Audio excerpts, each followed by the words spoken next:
10वी अ आणि ब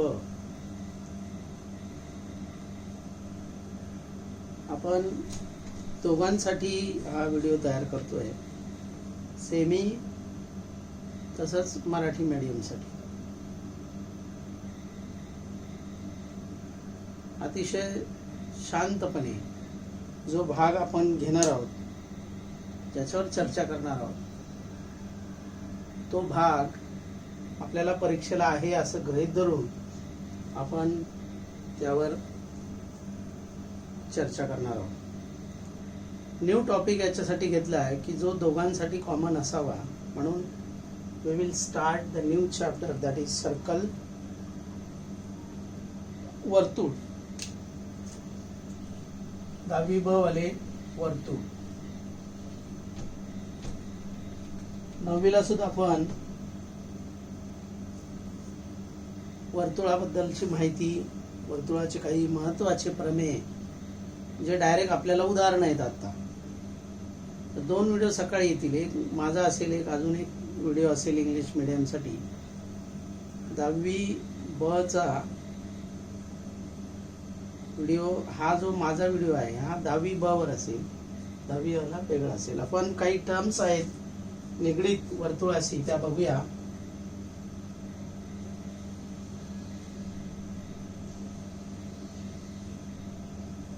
circle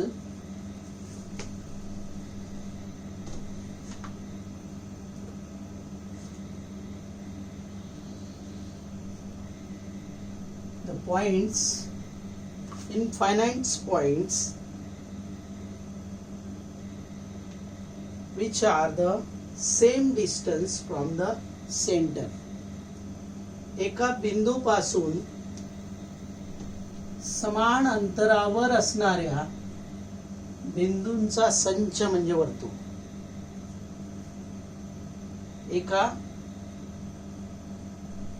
the number of points which are found same distance from the single point, and that single point is called as the center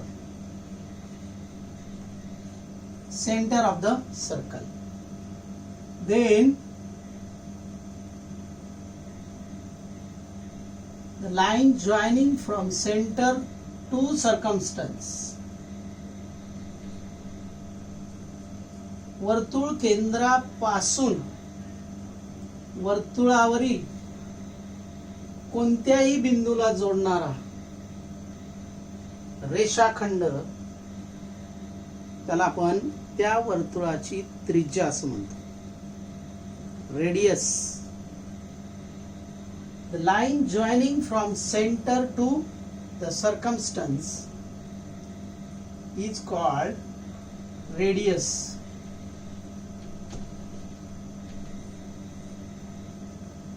त्यालाच आपण काय म्हणतोय, त्रिज्या. बरेचसे असे प्रश्न आहेत जे याशी निगडीत असतात. त्रिज्या. Then the line joining to the center and the another 2 points that found on the circumference. रेषाखंड असा जो वर्तुळावरील 2 आणि केंद्रबिंदू, 2 points on circumference along with the center. लक्षात घ्या.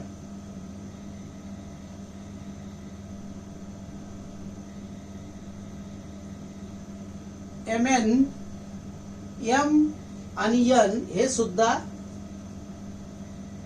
वर्तुळाच्या परिघावर असणारे बिंदू आहेत. MN ही सुद्धा वर्तुळाच्या 2 भिन्न बिंदूंना जोडणारा रेषाखंड आहे. This CD is also the joining 2 points which present on the circumference. हे साम्य दोघांमध्ये आहे. MN हा आहे रेषाखंड असा आहे जो वर्तुळावरील बिंदूंना जोडतोय. सीबी हा सुद्धा रेषाखंड आहे जो वर्तुळावरील दोन बिंदूंना जोडतोय. काय फरक आहे यांच्यामध्ये? रेख MN व रेख CB साम्य काय, सिमिलॅरिटी काय आणि फरक काय?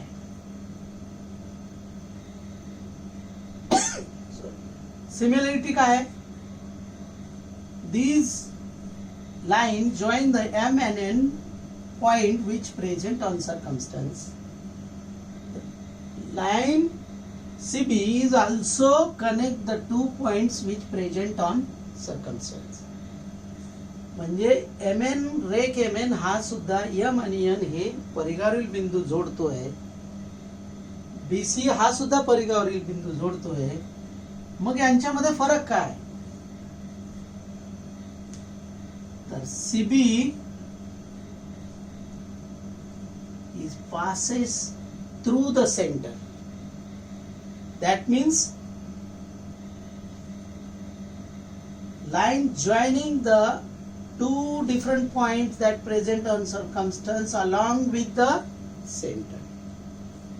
So MN only join the M and N point that which present on the circumstance. Okay, and that is why रेख CB ला बायसेक्टर म्हणतात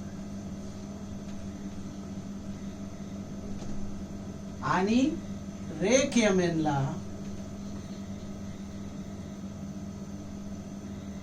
कॉर्ड्स म्हणतात. CHORDS.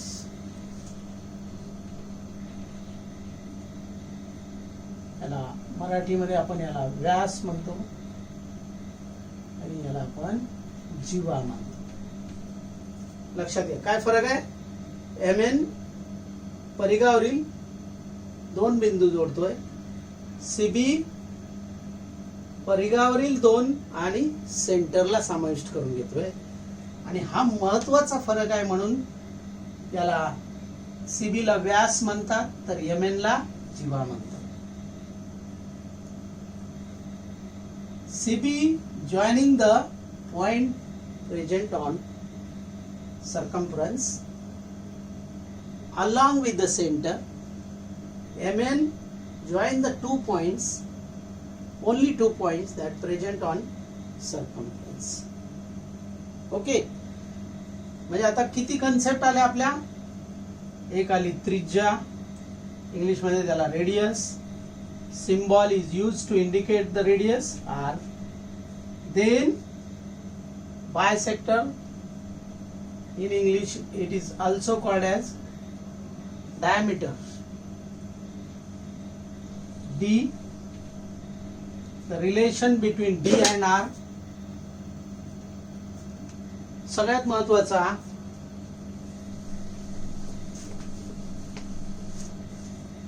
वर्तुळ थोडं छोटं काढतो.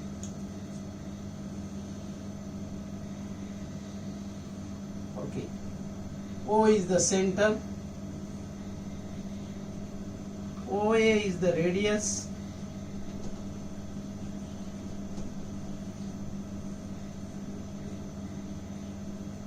then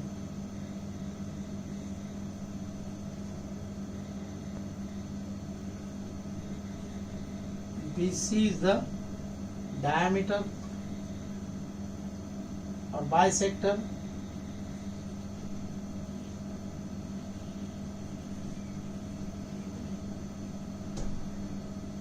Symbol is used R, diameter D. आता तीन कन्सेप्ट आपल्याकडे आलेले आहेत, लक्षात घ्या. OA त्रिज्या, BC व्यास,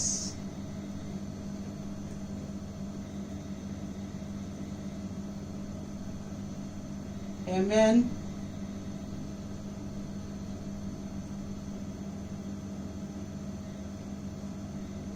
जीवा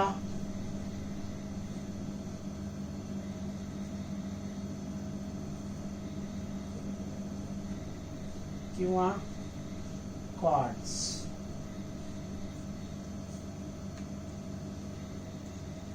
किती त्रिज्या असतील वर्तुळाला? अनंत असतील. काय रिलेशन येईल त्रिज्या आणि? बघा आता OB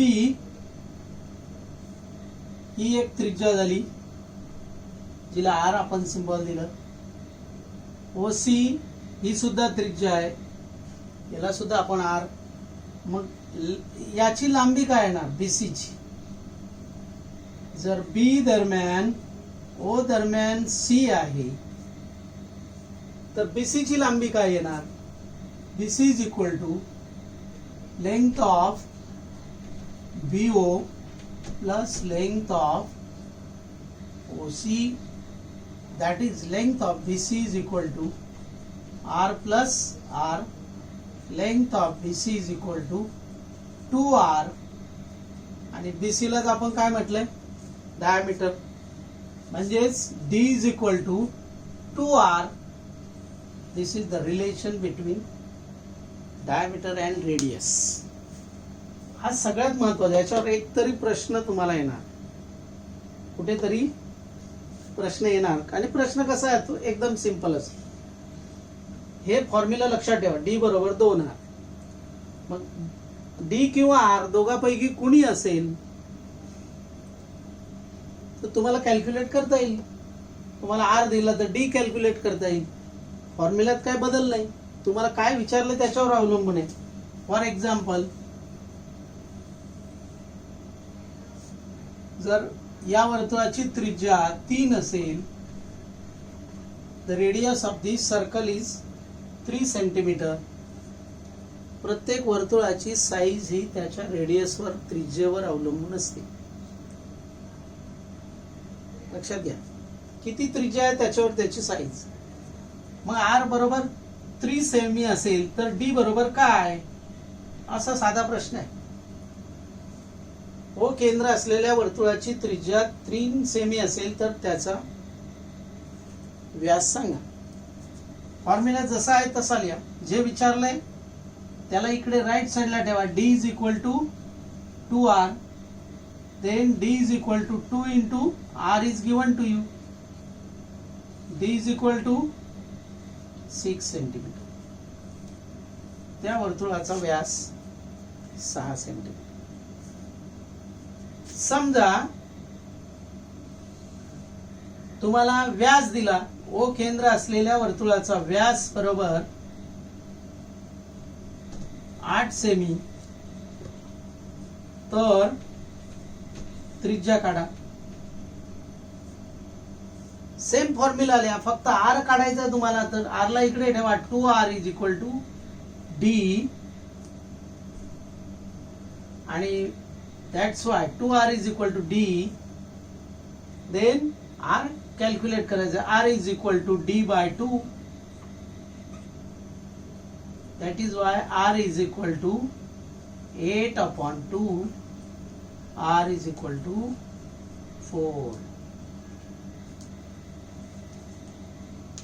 हा रिलेशन जर समजला, if you better understood about the relation between the radius and diameter, then तरच तुम्ही वर्तुळाचा, सर्कलचा अभ्यास करू शकता. लक्षात घ्या. R आणि डायमीटरचा संबंध म्हणजे सर्कलचा महत्वाचा पाया आहे. D आणि R जर समजले, त्यांच्यामधला संबंध समजला, तर पुढे जाण्यात अर्थ आहे. आणि म्हणून हे सूत्र लक्षात ठेवायचं. D is equal to 2R और R is equal to D by 2.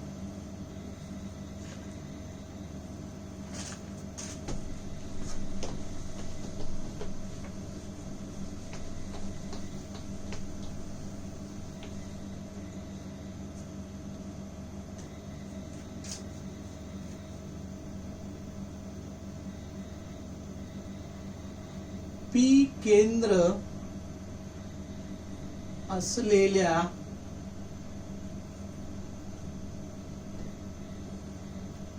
वर्तुळाची त्रिज्या 4 सेमी आहे तर व्यास काढा.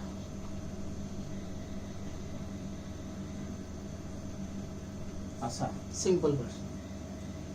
The circle which have center P have a radius 4 centimeter. Calculate the diameter or bisector of the circle. प्रश्न सोपा आहे, प्रश्नाबद्दल शंका नाही, but you remember the formula R is equal to D by 2 or D is equal to 2R. आजच्या तासात एवढं जरी समजलं तरी फार झालं. मग आपण वर्तुळाच्या अनेक कन्सेप्ट आहेत त्या याच्याशी संलग्न आहे. व्यास आणि रेडियस, डायमीटर आणि बायसेक्टर आणि रेडियस. ओके. देन मग काय प्रश्न विचारलाय? व्यास काढा. Then calculate the diameter. Then you write down the formula. First we'll have to write down the given terms. काय दिलेलं आहे? R is equal to 4. Then write down the formula D is equal to 2R. काय प्रश्न विचारलाय त्याच्यावरून formula लगेच डोक्यात fit करायचं. Then D is equal to 2 into 4. D is equal to 8 centimeter. उदाहरण सोपं आहे, कन्सेप्ट जरा लक्षात घ्या. Then another important thing that already we discuss in 9th standard. हे मात्र लक्षात ठेवा, त्रिज्या आणि व्यासाचा संबंध. तरच सर्कलचं काहीतरी तुम्ही करू शकता, अभ्यास करू शकता. त्यानंतर गेल्या वर्षी अतिशय महत्वाचं प्रमेय, theorem that all of you are already studied in 9th standard, which is very important theorem, which is related with chords and the line joining to the chords. The perpendicular drawn from the center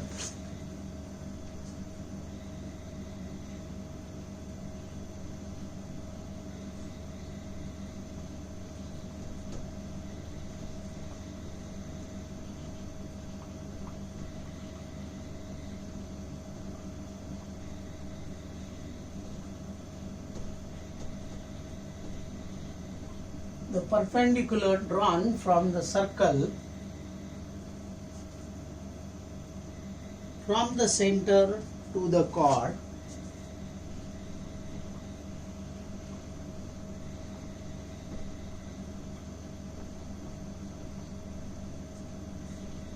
to the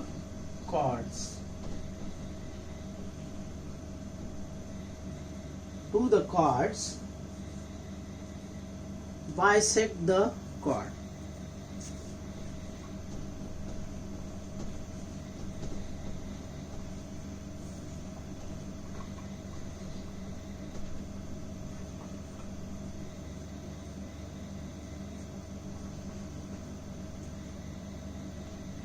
मराठीमध्ये सोपं आहे. जिवेस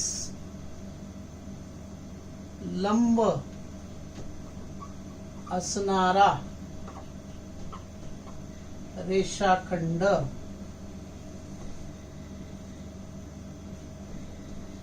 जिवेस दुभागतो.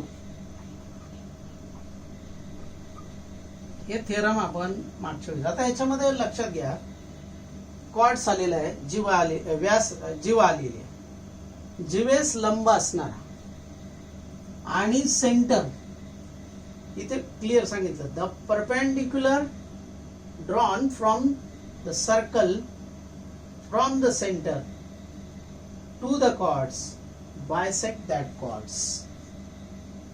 जीवेस लंब असणारा रेषाखंड जीवेस दुभागतो. म्हणजे इथे आपल्याला 90 degree angle घ्यायला लागेल. Is that clear? Then O is the center, OA is the drawn. OA हा रेषाखंड आहे जो BC ला लंब आहे.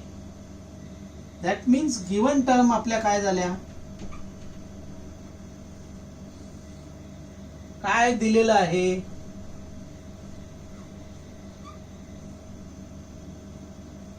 म्हणजेच त्याला आपण पक्ष, त्याला गिवनच म्हणतात. इंग्लिश मध्ये सोपं आहे. Given terms. काय आहे गिवन टर्म्स? AB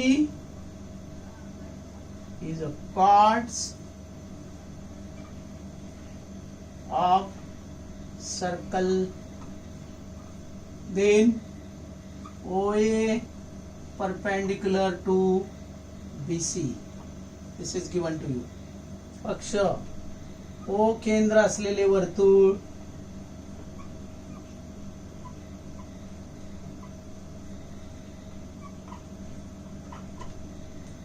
O केंद्र असलेले वर्तुळ. आजचा तास एवढ्यासाठी जरी गेला, what is the relation between R and D तरी चालेल. या ज्या गोष्टी तुम्हाला कळल्या, रेडियस, बायसेक्टर, कॉर्ड्स तुम्हाला ज्या कळल्या, त्रिज्या, व्यास आणि जीवा, आणि आजचा तास त्याच्यासाठी गेला तरी चालेल. दोन्ही वर्गांसाठी हे आपण कंटिन्यू करू पुढे, नो प्रॉब्लेम. थोडक्यात समजून घ्या. थेरम ऑलरेडी डिस्कस केलेला आहे, तुम्ही बघितलेला आहे, तरी नीट समजून सांगण्याचा प्रयत्न आपण पुढच्या तासाला करूया. उद्या पार्ट 2चं सेमीवाले लक्षात ठेवा. कमी झालेला जो भाग आहे सर्कल मधला असेल तोच तुम्हाला बघायचा उद्याचा दिवस. तो तुम्हाला पाठवला जाईल, तो तुम्ही पेन्सिलने त्याच्यावरती मार्क करायचा. ओके.